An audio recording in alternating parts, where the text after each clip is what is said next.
In this video, I am going to show you how to make a wave shape in Canva. So the first thing that you'll need to do is simply go to canva.com in your preferred browser and make sure you're logged in into an account.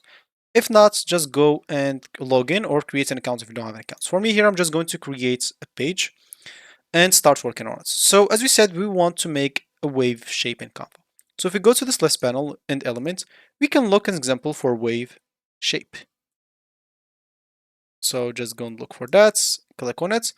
And as you can see in here, if I go to graphics, I'll find some wave, as example, some waves. So, but most of them will require Pro Plan.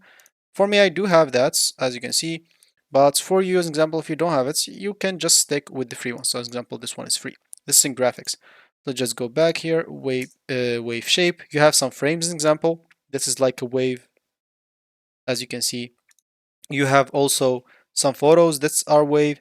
But if you don't want those, you can, example, use this app they provided you. So can wave, create wave patterns for your designs. You can click on use apps, example, click on open, and you'll be able to use this example to create your wave design. So you can see here, first of all, the preview, how will it look like. You can make your color variation, complexity, as example, the height variations, totally up to you. So make it however you want, as example.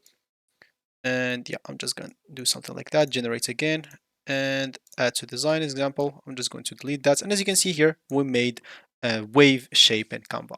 So that should be it for me, or that's about it. That's how you make a wave shape in Canva. If you have any questions, leave it down below in the comment section. I'll try to do it as soon, or I'll try to answer you as soon as possible. I'll try my help or my best to help you out.